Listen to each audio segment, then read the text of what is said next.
Hello, everyone, and welcome to the Idea Committee's presentation, sponsored presentation of Religious Rebels, Sor Juana and Hutchinson. I am Javier Gonzalez Meeks, Assistant Professor of History here at San Diego Miramar College. And today we're going to look at two very fascinating women that challenged a lot of the misogynistic ideas against women during their time. And it's like, what shocker, like, this is still going on. Like, even right now, probably as we speak, we'll probably go on Twitter and there's gonna be like a hashtag of some, nastiness going on. And it's sad that it's still going on, but we have throughout history the challenges, right? The challenges of fighting against and resisting a lot of this misogynistic ideas against women, trying to keep them down when going back through all the way to the Stone Age, women in the Stone Age period were highly elevated. But here we have two women in our early modern period, Sor Juana and Anne Hutchinson, challenging the hierarchy. And we're going to talk a little bit about them. We're going to see a little bit of the historical background as well, because it's important to know, historian, what is going on during this time period. If you are lucky enough to join me in my Black Conquistadores presentation, you'll have noticed that we talked about the way the Spanish were able to conquer, pacify a lot of the indigenous people and their invasion of the Americas. So here in colonial Mexico, during this period, we have colonial Mexico, and then you have colonial Peru. Two different viceroyalties. Viceroyalties are essentially the hand of the king. So you have this social hierarchy in place within colonial Mexico. And the social hierarchy that we have in colonial Mexico reflects the long established hierarchy that goes back to the Iberian Peninsula. And it's interesting because from that presentation of Black Conquistadores, the Spanish used Black auxiliary fighters, and there were Black slaves as well, to help pacify a lot of the indigenous people. And then after the conquest, after the pacification, we see that the Spanish really didn't need to need Black auxiliary soldiers anymore. And then more and more Spanish started to come over into across the Atlantic, and then we start seeing a very kind of not a rigid social structure, but a very pseudo-scientific social structure, the casta paintings. The Spanish had no problem with individuals, Spanish intermarrying with indigenous Black people. There was no problem. There was no stigma, but as more and more intermarriages happened, the colonial elites from Spain wanted to ensure their power. I mean, it makes sense. Those in power want to maintain power. They're not going to share it. And so they created a system right like around the 1600s, we started to see, right when, the colonial Spanish military with their allies started to pacify a lot of the resistance by indigenous people and also Black resistance fighters as well. A hierarchy, a social hierarchy that goes back to the medieval Spanish period. During medieval Spain, there was the limpieza de sangre, the purity of blood. How pure of Christian blood did you have? If there was any Jewish blood or Moorish blood that you have, that was a no-no. But eventually, if you converted, that'll kind of go away. But you still have that small little stigma. That kind of tradition, moved its way into the colonial Mexico, and we're going to focus in colonial Mexico. And this is all true for colonial Spain with the casta paintings. Essentially, how much Black indigenous blood you had essentially labeled you of what resources and access to prestigious jobs, right? So if you were a very, very white-skinned Spanish European and you married an indigenous woman, your child will be mixed blood, a mestizo. Your son will therefore be limited and what he could and could have access to. Your wife definitely didn't have access to a lot of things because she was indigenous. She had access to wealth and power through you. But anyway, um, but this is where the pseudoscience comes in. Your son, who is a mestizo, half indigenous, half Spanish, if they eventually down the road, when they adolescent and when they're of age to get married a Spanish woman or a Spanish man, their child would be a castizo. So some of that generational blood, some of that indigenous or black blood will start to be erased, and eventually that child that was a castizo, if they married a Spanish woman or man, usually a woman, then their child will go back to being full-blooded Spaniard again, and that will go back to allowing that child. That's like generations now. That's like your grandchild, right? So they'll eventually get back to that social status. Eventually, there'll be a corruption where you can actually buy the different documents to say that you are pure-blooded Spanish. That's a different conversation. And what we're trying to look at is how that social hierarchy is in colonial Mexico, because like, why are we talking about? We're talking about nuns. What about Sor Juana? Well, a lot of the nuns are, even though they are of religious status of the not a secular but of religious class, it's still a class system. Right here we have this young lady. She's a Spanish novice. She just joined the convent. She's going to make her vows. But if you look at her, I mean, she has a crown. She has, look at her clothing. It's a lot of clothing for someone that's devoting their life of poverty. Well, we have to keep in mind that becoming a nun doesn't mean that you're poor.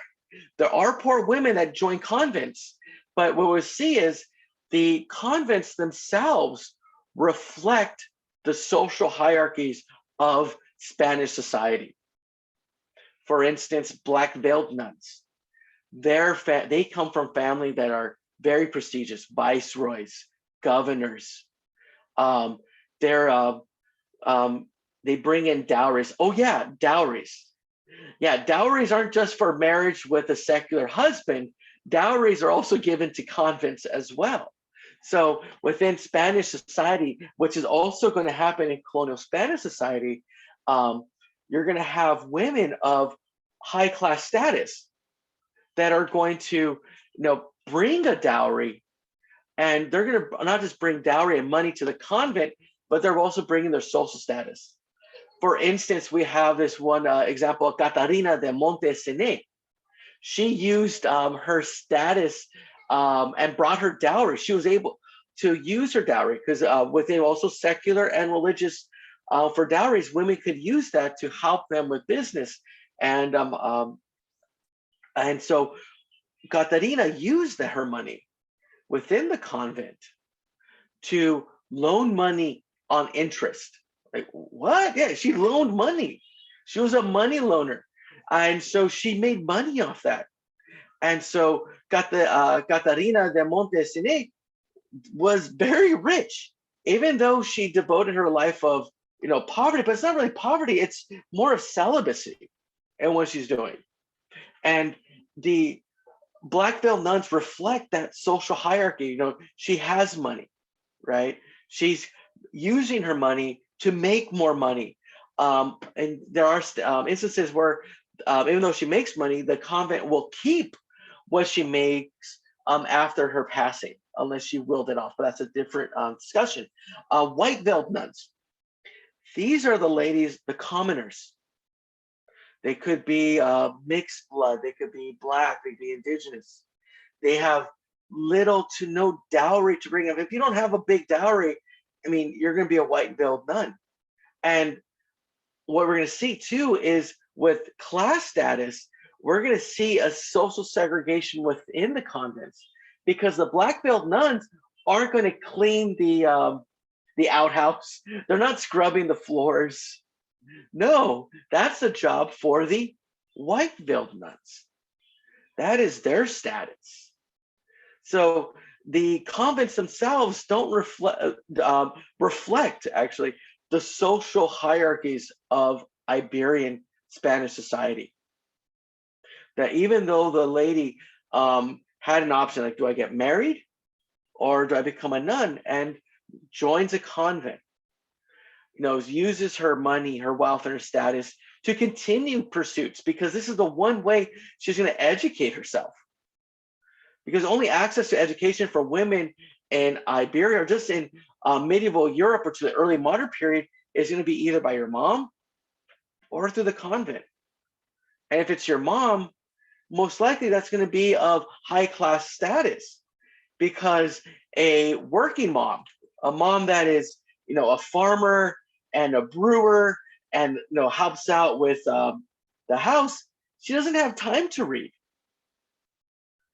But those of high class society will have that time to read, will have that time to do for writing, and have time to negotiate business dealings. And a lot of nuns had and operated their own businesses. So if we look at the convents in Latin America,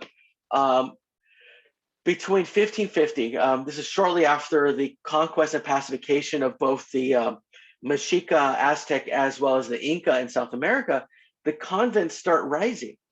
If you see right here on the slide, about 57 between this period of the mid 16th century to the early 19th century to 16 in Peru.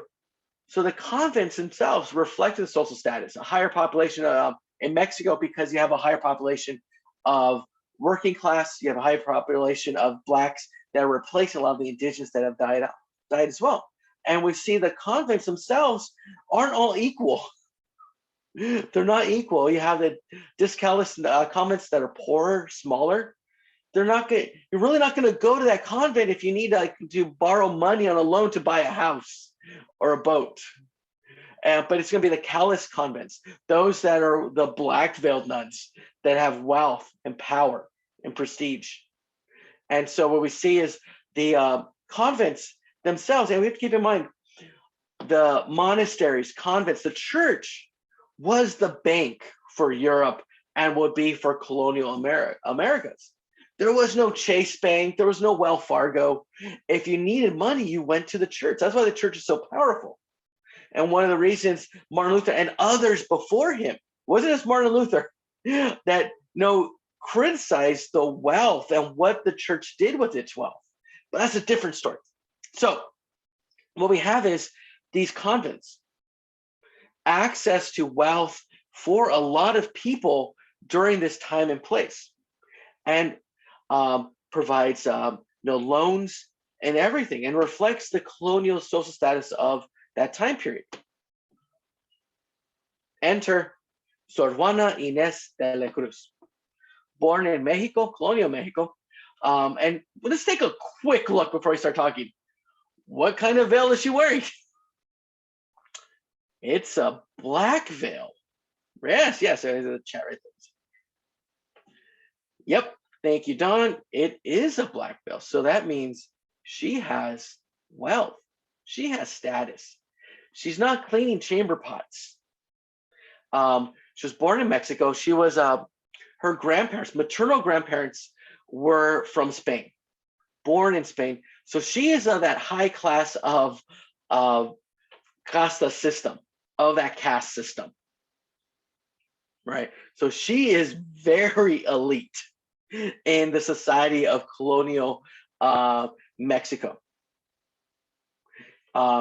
By the time she was about 13, she was the youngest of three daughters.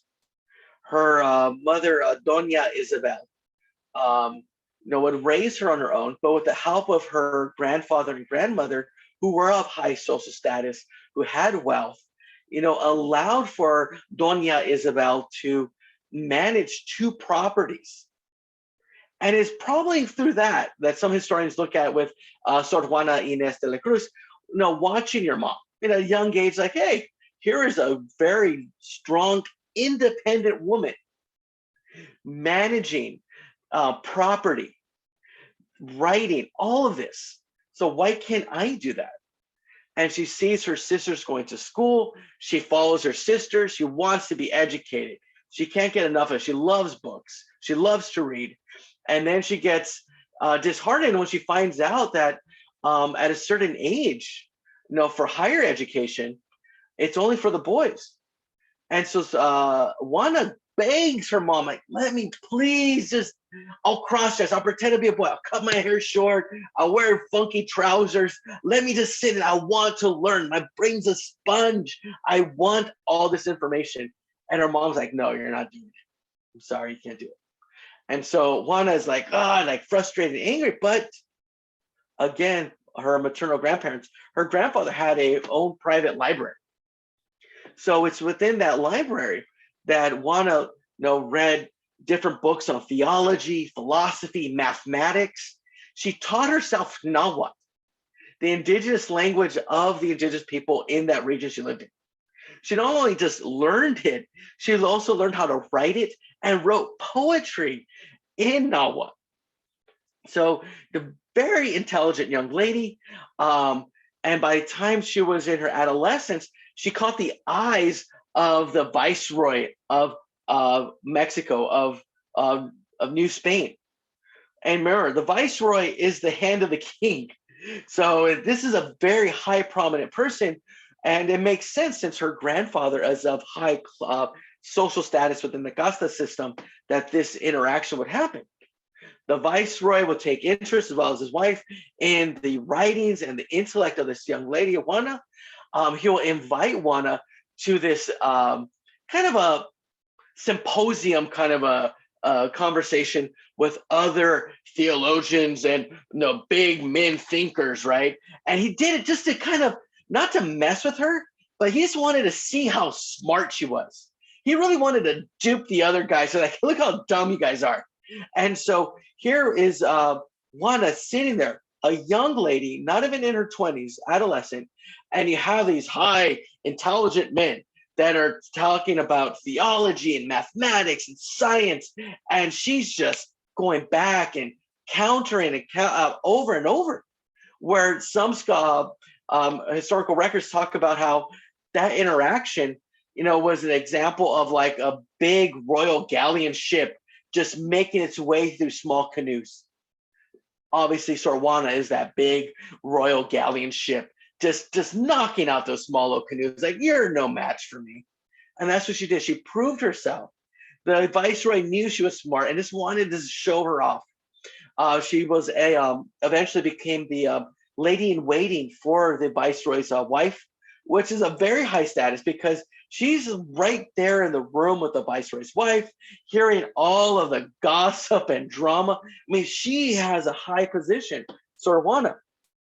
And a lot of the viceroy and his wife, they really enjoyed her writing, her plays, her poetry, and even one text called Hombres Necios, which is called You Foolish Men. That was a little excerpt of it right now because it's just amazing.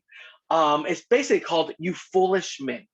And it criticizes and critiques the misogyny that men have, this very circular logic of men have of women.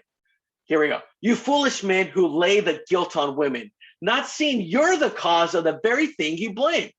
If you invite their disdain with measureless desire, why wish that well behave if you incite to ill? I mean, right there, like, you do it. Like, how dare you say that's our fault when you're the one that's inciting all of this stuff? We're not to blame. It is you. You fight their stubbornness, then weightly you say it is their lightness when it was your guile. In all your crazy shows, you act just like a child who plays the boogeyman of which he's then afraid. She's just talking a lot of smack about men, and rightfully so. We deserve it. I'll be the first one to say it. We deserve it. And so she attacks, but it makes sense. She presents this folly of men and their social status, where they place themselves. It's like, no, you guys are all wrong, absolutely wrong. And so here we have. So there's a couple of excerpts. I'll let you read the next. Let's go to the next page. There's like 2 pages of this. You always are so foolish. You censor is unfair. One you blame for cruelty, the others being easy. But with the anger and the grief that your pleasure tells, good luck to her who doesn't love you. And you go on to complain. It's like, oh my God, she just keeps going on. She's amazing. And she just like continues to critique and just talk about how the foolishness of men are, talking about this double standard of men, right? And she goes on. There's just an excerpt of what she wrote with her foolish, the foolish men.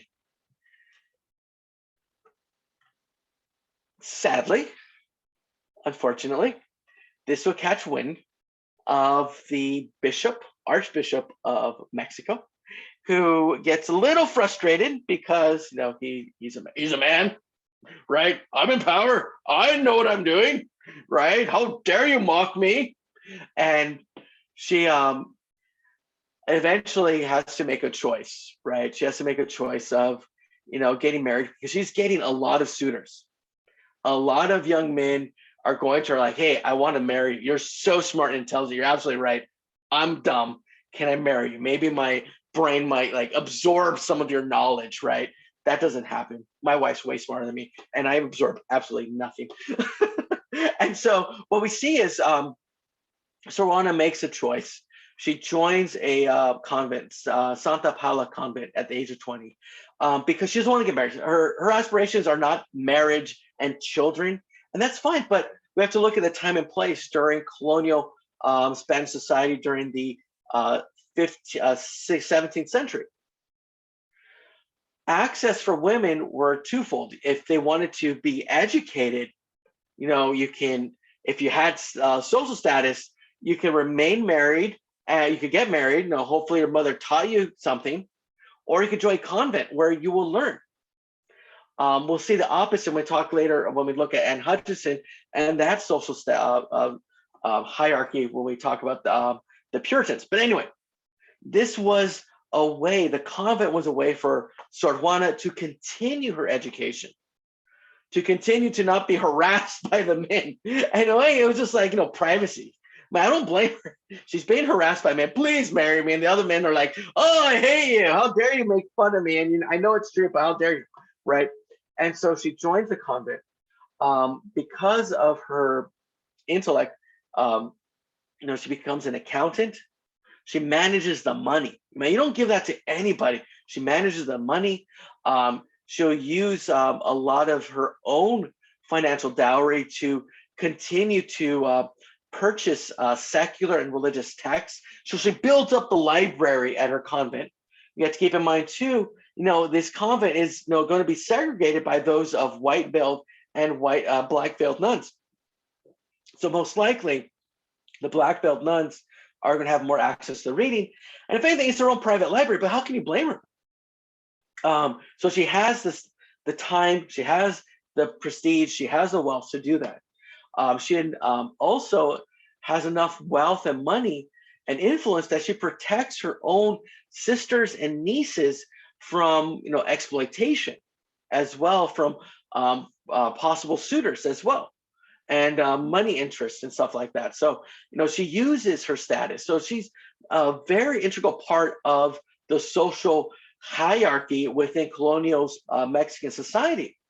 She's looking after her nieces, her sisters. She's looking after herself, and it makes sense. Why wouldn't you look after yourself? Amassing all this knowledge that she didn't have access to before, learning, reading, because her brain's a sponge. She's like wants more of this knowledge. But eventually, one of her critiques of this sermon that in the 1690s of this one bishop will get published and get noticed by that same bishop. And that bishop will be like, hey, you can't be making fun of me. You can't mock me. And so, Sor Juana is challenging misogyny of both the church and society because of that casta system, because of the misogynistic patriarchal society put in place. And so her rebuke to that bishop was, God would not have given women intellect if he did not want them to use it. Right? It's just like, how dare you? I mean, I have intellect. I have it. Why shouldn't I use it? Why waste it? You're wasting it, Mr. Bishop. Oh, smack. So here we have Sor Juana challenging the misogyny of the church. The archbishop will get wind of this and get very mad at her and say, don't do that, young lady. And it's like, you're a nun, and force her to sell her books. I mean, just think about it, like, force her to sell her books. I mean, a couple years ago, my wife and I, we moved and we like had all our fiction, nonfiction books boxed in. And they're still in boxes in our shed. We haven't brought them out yet, but if I was to get rid of them, if my wife was to get rid of them, even like Audible now, right? With the internet, no, she's like, hey, you have to get rid of all those books. Like, no, I like those books. Those are mine, right? I don't return them back to the used bookstore after I read them. I like them. There's memories. I might want to read them again. I like books. I like the smell of books. I like everything about books, even audiobooks. And so for the archbishop to force her to sell these books must have been just gut-wrenching for Sor Juana.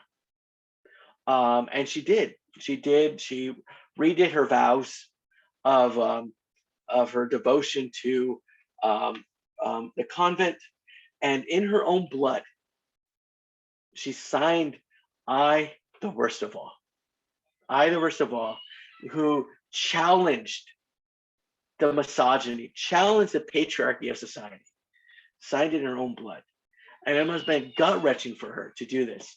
But Sor Juana will continue to look after her sisters and her nieces to ensure that they will have a prosperous lifestyle. And poor Sor Juana eventually die of a disease.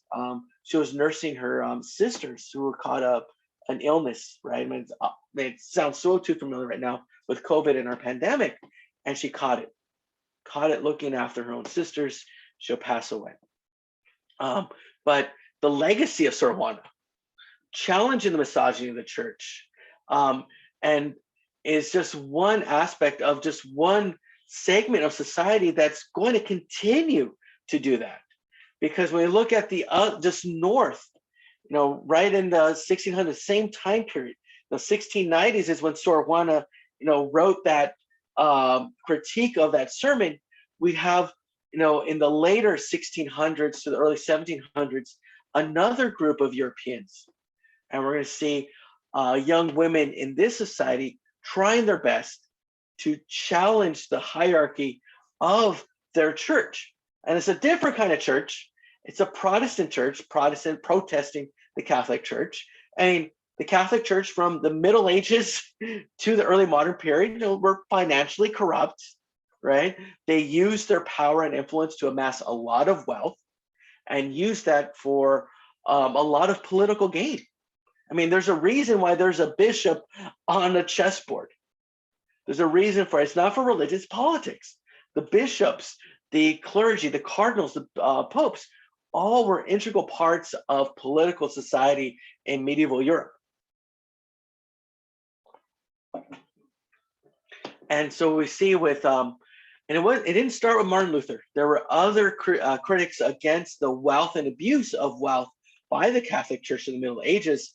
Martin Luther took a little more momentum, as a lot of Germanic kingdoms were frustrated of being under the control of basically an Italian pope and a Spanish king who they were in cahoots together. Like, no, we could break free. Let's use Martin Luther's critique of the church, his 99 Thesis, break away.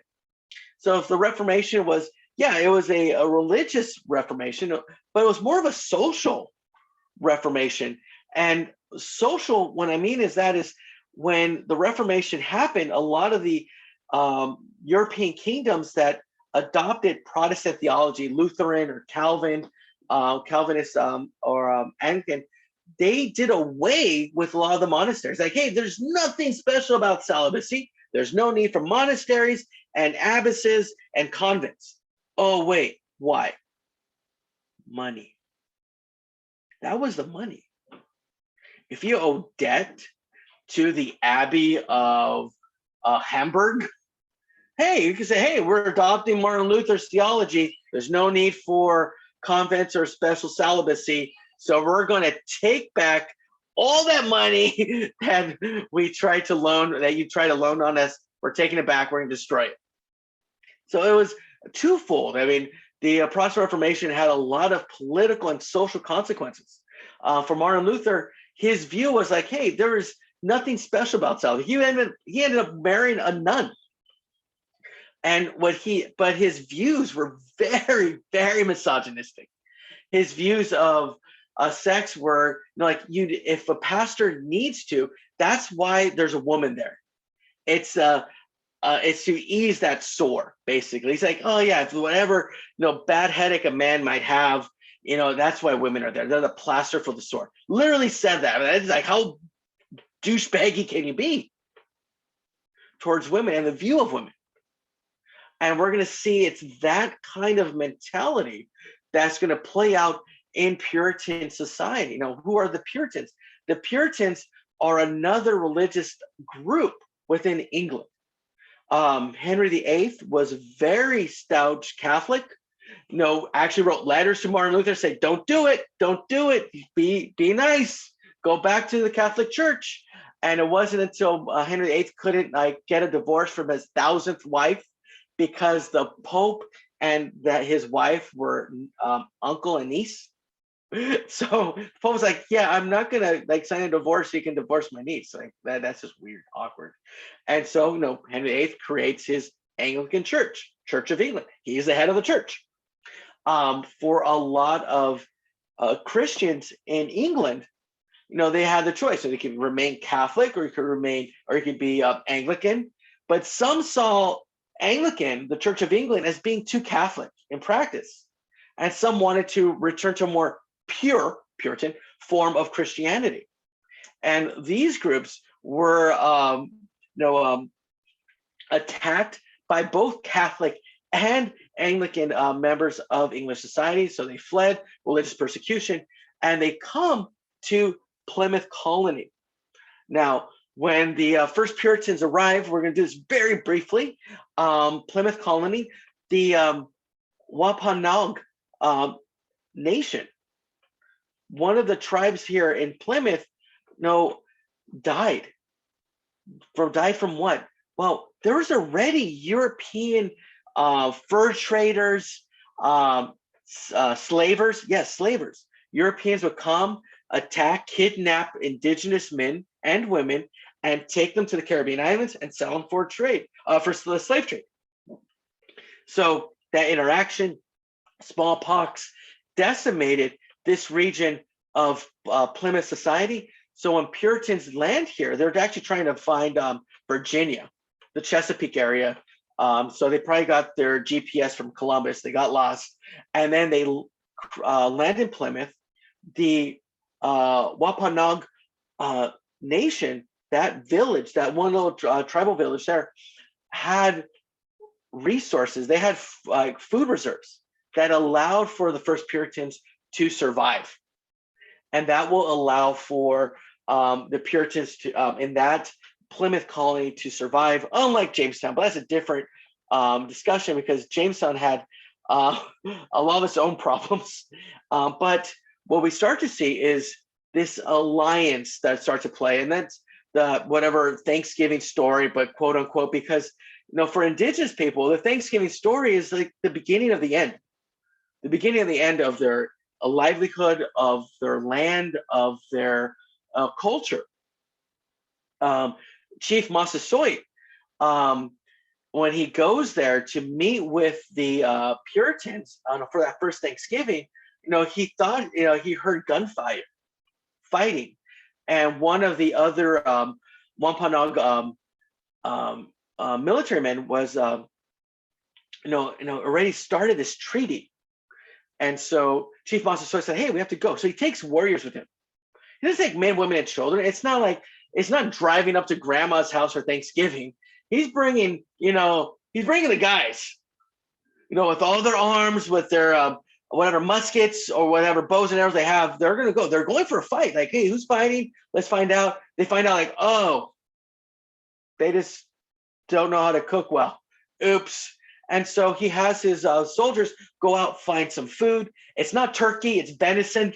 So they eat venison, they eat other foods, and they eat, and they try to create an alliance. And it's not an alliance of like, hey, this is great, the Puritans are here. It's more of like, hey, the Wampanoag they have their own rivals, other indigenous people that they don't like, and they're like, hey, maybe we can use them to help us out, either as a buffer or to help us out get access to guns. Because one thing too is, when the Puritans are coming over, they're coming over with families. It's not just male colonists, right? It's not looking like a full-on invasion. It's not just all men coming through. It's like, oh, they're families. Look at that cute little kid. He's trying to walk. Okay, they don't look threatening, right? And so they're like, oh, they're bringing their families. It's fine. Like it shouldn't. They don't seem like a threat right now. So the initial interactions are very peaceful until more and more and more Puritans come, and it's the lack of natural resources, the lack of land that the Puritans and the indigenous people want and need.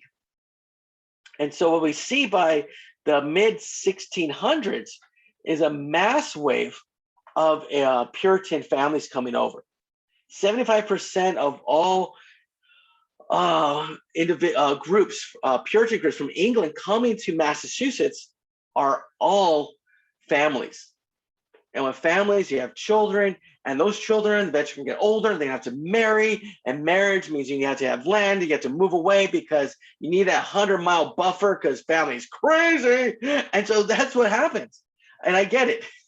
My family lives in LA, hence the 100-mile buffer. And so what we have is more and more families are coming through, and the need for more resources, more land. What we see within Puritan society is the marriage and reflects the social hierarchy of Puritan society, right? They were not equal. It wasn't an equal husband-wife kind of a deal. The husband had a lot of power, a lot of say-so. It was called coverture law, cover like an umbrella, right? The husband covers the woman in marriage, right? And it's not like really protection, it's like financial protection at that time. Women were expected to produce babies. I mean, this goes all the way back to Martin Luther and Calvin and all these other Protestant reformers. They're like, hey, we're getting rid of the convents. There's nothing special about celibacy. The only function for women is to produce children. And it's not just one or two kids, it's as many as possible. And so for a lot of women, they'll have 7, 8 children at a time, 10, 12. That doesn't average 7, 8. That's a lot. There was divorce. It was possible. Very rare. Very rare. But this one thing I just want to talk about, because I hear this every now and again in meetings, and it's like makes me shudder. The rule of thumb. Right? Oh, it's a rule of thumb to do this, right? We're going to be traditional about it, right? Well, traditional about rule of thumb means you can use any object. If I'm the husband, I can use any object the size of my thumb, right? And I can legally beat my wife with that. If she burnt the steak or spilled my beer, right? I can beat her with anything but the size of my thumb. The rule of thumb. That's where it comes from. So definitely not equal status there. No, there's no like, hey, where's the rule of the woman's left foot? Right? Like, what's up with this stuff? And so what we see is the very misogynistic, very patriarchal marriage laws and expectations within Puritan society. As we can see in the next slide, premarital sex and adultery not allowed. Did it happen? Of course it happened. No, you're human. It's going to happen, but it's going to be women that get punished, right? They wear the scarlet letter, big old A that's attached to the shirt, so everyone knows she's an adulteress. Like, oh, she committed adultery. Oh, look at her. She's she had sex with someone before marriage. How dare she? As a young adolescent who's going crazy because like what hormones, right? We all do this. It all happened to all of us. And so being ostracized, being punished for this. That we see. I won't get into the next log. There were some women that were able to read. A lot of them are going to be of upper class status. Most of them, through their mothers that, were allowed to, that had access to reading. So very few were educated because remember, there's no convents in these new pure Protestant kingdoms. So access to reading was either on your own or you were taught by maybe a spouse or your mother if your mother was lucky enough to be educated. So a couple of examples of Puritan authors that actually wrote and published texts during this time. The interesting ones that were very popular were the captivity narratives. Remember, there's no Netflix. There was no Amazon Prime. So your entertainment came from reading. So who had access to the reading? Who had time to read? Captivity narratives were, young Puritan lady stories. They were captured by, a savage Indian, and they're taken to their village, and then she was able to survive because that savage Indian had a change of heart and loved her, and eventually, she'll return back to her lifestyle, or she'll stay there, or her and her new lover will escape. Right? It was obviously very racist, but it reflected the time and place and the realities for a lot of people, because the raiding by indigenous people on the Puritans was consistent. Here you have these invaders coming into your land, taking over your land and resources, and trying to obliterate your culture. It makes sense that there's going to be a reaction to that. And this is the arena that Anne Hutchinson comes into. Anne is born in England. Her father is a minister, a dissonant minister, meaning that he had different viewpoints. So it's very Calvinistic theology. Calvin theology is basically, really brief,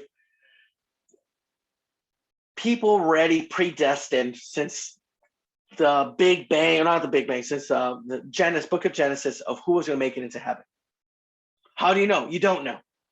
There's a certain elect that were going to go to heaven.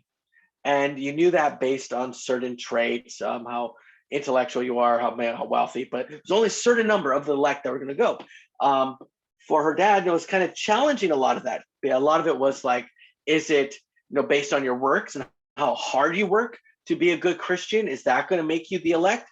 Her dad was like, yeah, probably not. And that's going to reflect a lot of another minister, Reverend John Cotton, that we're going to get to in a little bit. So anyway, Anne Hutchinson, born in England, grew up within Protestant theology. Her parents taught her how to read and write, right?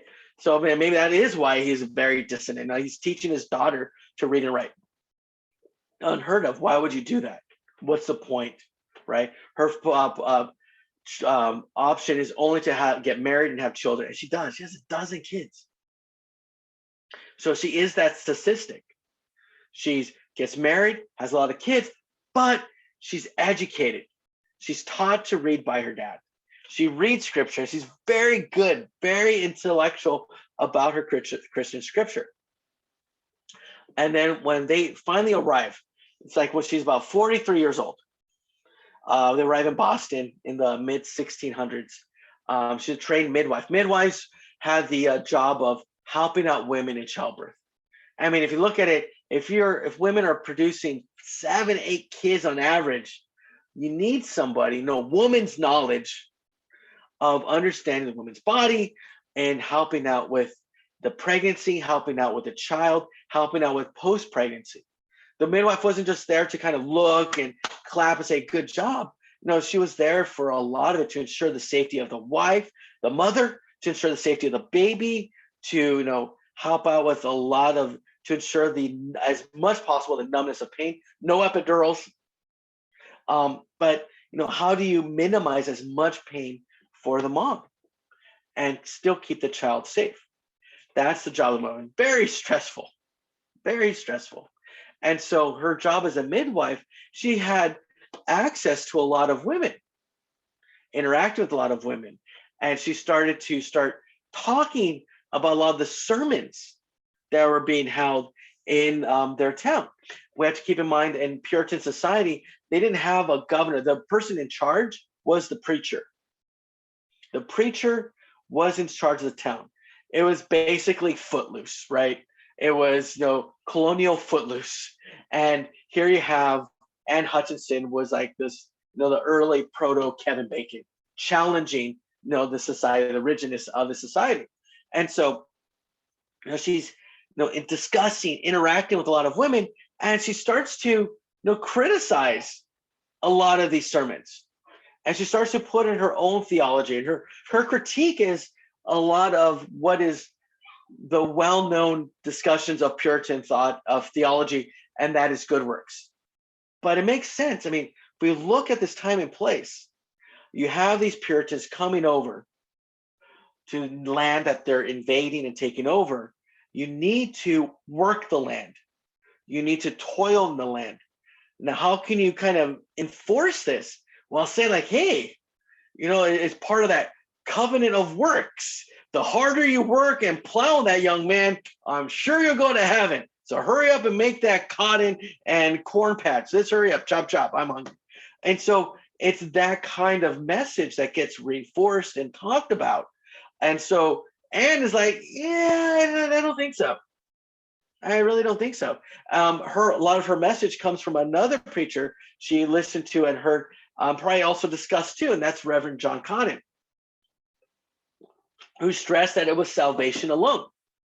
And even though this might seem like early modern, like, oh, this is 17th century silly theological debates, this is actually a discussion that went on to the foundation, to the early forms of early Christianity, between Pauline Christianity and Jamesian Christianity. That's a different story. But I just want to say, like, these discussions are not new. They've been going on over and over and over again, every now and again throughout history. And it's, coming back again in a Calvinist theological debate. Is it works or is it just your belief? And so for Anne Hutchinson, like, hey, it's just belief. And so she disregarded a lot of the discussions of works. And so that's challenging the hierarchy, again, of Puritan society.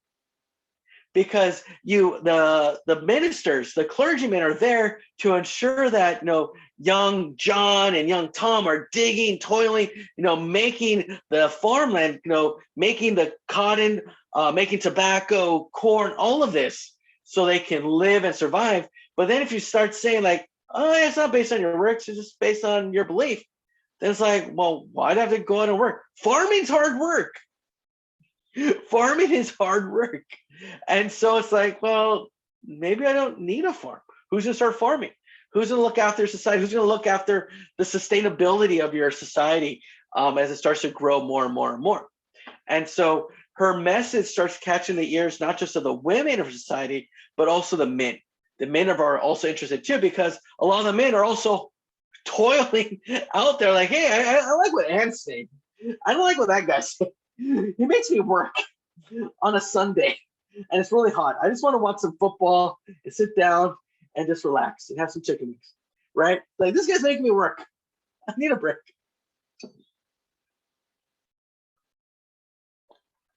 And so what we'll see is Anne Hutchinson got very popular with a lot of men and women of society. And a lot of the clergymen started to get threatened. She's threatening the social patriarchal society of her town.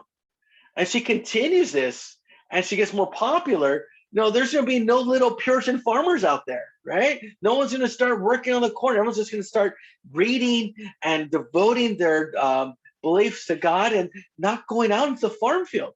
And then you're going to have the indigenous people come out, say, hey, no one's toiling. I'm going to take it back. So you can't have that. Or even worse, the Spanish. God forbid the Spanish come and start fighting. It's like, oh, that's okay. They can take it and toil. I'll just keep staying here and meditating and praying. And so what we see is the clergy, the hierarchy, the magistrate can't have this.